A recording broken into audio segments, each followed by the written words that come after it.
Hello friends, welcome to my YouTube channel free unique classes.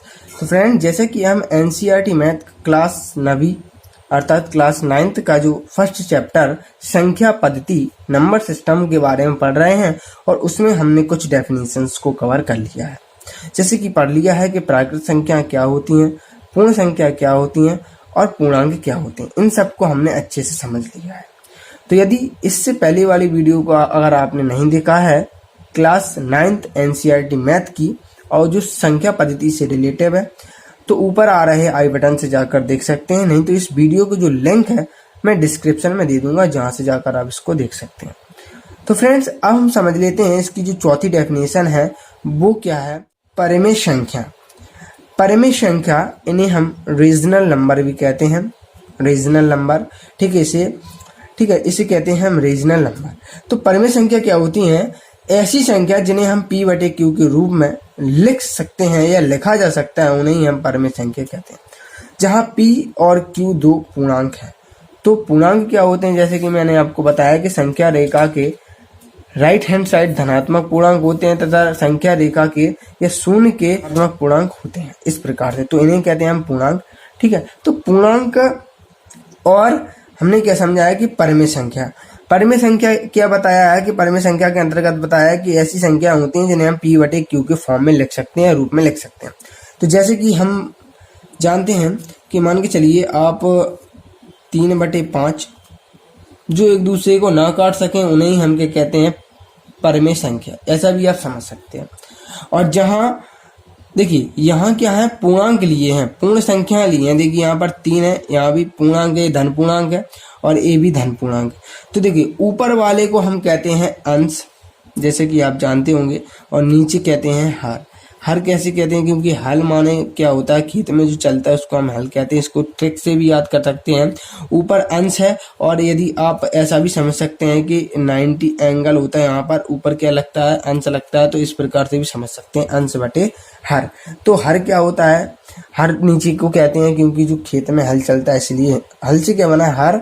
और जैसे कि किसी भी कोण में अंश होता है तो अंश कहाँ होता है? ऊपर होता है, तो इसीलिए अंश ऊपर हो गया। ये हमारी क्या है? पूर्णांक है। क्योंकि पूर्णांक इसलिए हैं क्योंकि इन्हें हम P बटे Q के रूप में लिख सकते हैं, P बटे Q। अब देखिए ये हमारा पूर्णांक है, पूर्ण संख्या है।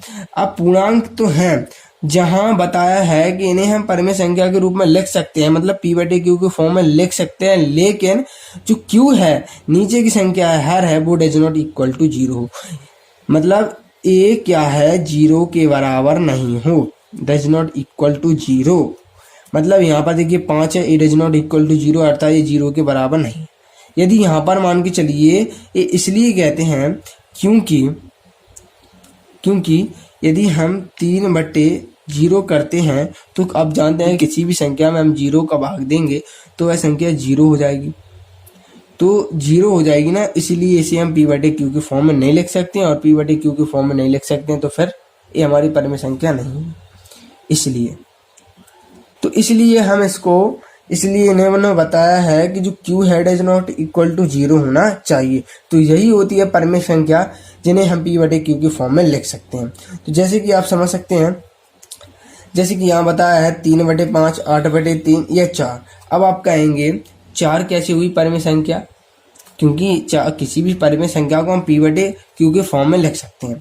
तो देखिए फ्रेंड्स, जैसे कि आप जानते हैं, यहाँ पर हमने मान के चलिए P बटे Q के फॉर्म में इसको 4 को लिखा है, तो ऊपर क्या है? 4 है। अब देखिए जब कोई संख्या नहीं होती है तो वहां पर हम 1 मान लेते हैं, और यदि हम 1 मान लेते हैं तो 1 का भाग इसमें देंगे तो 4 ही तो प्राप्त होगा ना। तो इसलिए देखिए यहाँ पर क्या है? यहाँ पर 1 है। Q क्या है? 1 मान सकते हैं, क्योंकि 1 का भाग अगर हम किसी भी संख्या में देंगे तो वही संख्या में प्राप्त हो जाएगी। इसलिए Q 0 नहीं होना चाहिए, 0 के अलावा 1, 2, 3 कुछ भी हो सकता है, इस प्रकार से। अब इस प्रकार से तो ये समझ में आ गया होगा आपको।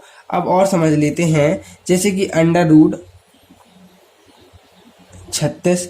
अब ये कैसे होगी परिमेय संख्या? तो ऐसे होगी, क्योंकि इसका जब हम वर्ग निकालेंगे तो कितना आ जाएगा? 6 आ जाएगा। तो 6 को हम इस प्रकार से भी लिख सकते हैं, P बटे Q के फॉर्म में। तो इस प्रकार से आप इसको समझ सकते हैं कि मतलब चिन्ह भी वर्गमूल, मतलब किसी भी संख्या का यदि वर्गमूल निकलता है तो उसे हम p/q के फॉर्म में लिख सकते हैं, लेकिन q does not equal to 0 होना चाहिए। मतलब जो q है वो हमारा 0 नहीं होना चाहिए, अदरवाइज वो संख्या हमारी अपर में नहीं रहेगी। इस प्रकार से तो वह संख्या क्या है, हमारी परमेय नहीं रहेगी। तो इस प्रकार से हम समझ सकते हैं कि परमेय संख्या क्या होती हैं। तो ऐसी संख्या है जिन्हें हम p/q के फॉर्म में लिख सकते हैं, उन्हें हम परमेय संख्या कहते हैं, जहां p और q दो पूर्णांक संख्या दी होंगी और q does not equal to 0 होगा। और इस प्रकार से अब हम समझते हैं इसके नेक्स्ट जो डेफिनेशन दी हुई है, बताया है कि अपरमेय संख्या के बारे में। तो जान लेते हैं कि क्या होती हैं अपरमेय संख्याएं। तो फ्रेंड देखिए, जैसे कि अपरमेय संख्या बताया है कि ऐसी संख्याएं जिन्हें हम p/q के फॉर्म में नहीं लिख सकते हैं या p/q के रूप में व्यक्त नहीं किया जा सकता है, उन्हें हम अपरमेय संख्या कहते हैं।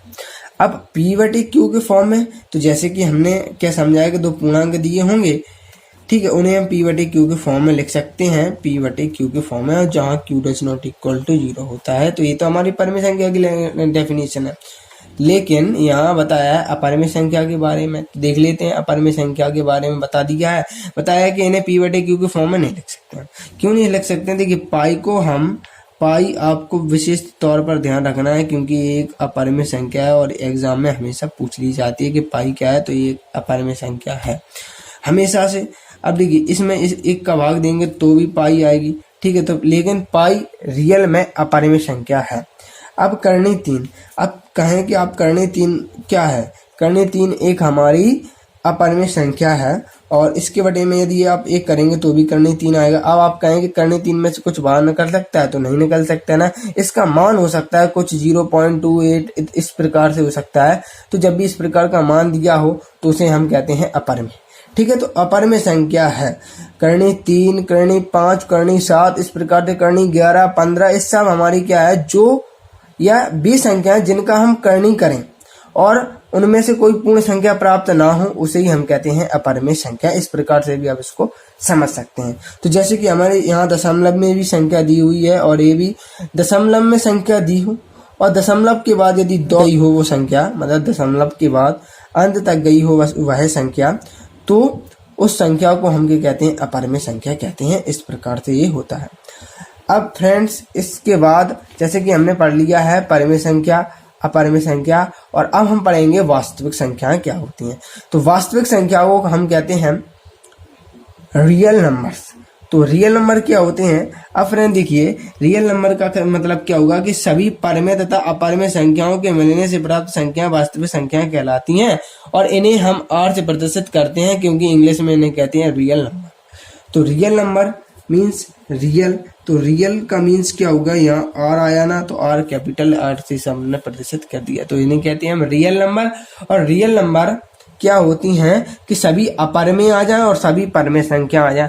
परमेय संख्या क्या होती है, बने हम p/q के फॉर्म में लिख सकते हैं, या वे संख्या जिन्हें हम p/q के फॉर्म में लिख सकते हैं उन्हें हम परमेय संख्या कहते हैं, तथा जिन्हें हम p/q के फॉर्म में नहीं लिख सकते हैं उन्हें हम अपरमेय संख्या कहते हैं। तो ये होती है हमारी परमेय और ये होती है हमारी अपरमेय।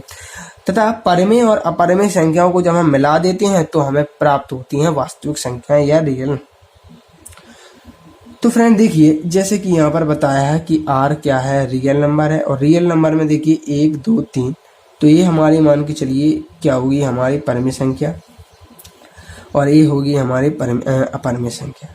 तो परमेय संख्या को हम p/q की फॉर्म में भी लिख सकते हैं। इस प्रकार से देखिए, ये क्या है, हमारी परमेय संख्या है, इसी प्रकार से ये भी हमारी परमेय संख्या है। ये तो इस प्रकार की आपको उसमें मिल जाए तो ये परमेय कहलाती है, नहीं तो इस प्रकार की मिल जाए तो आपको ये परमेय कहलाती है। लेकिन अगर इस प्रकार से कुछ मिलती है, मतलब ऐसी संख्याएं मिलती हैं जिसमें करनी हो और करनी के बाहर एक पूर्ण संख्या प्राप्त नहीं हो रही हो, तो उसे ही हम कहते हैं अपरमेय संख्या।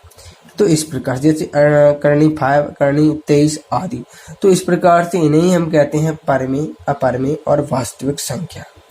तो फ्रेंड्स, ये थी हमारी कुछ डेफिनेशंस जिनका हम प्रयोग आने वाली एक्सरसाइज प्रयोग है देखेंगे, कि जो बताया है कि परमेय संख्या, अपरमेय संख्या और वास्तविक संख्या।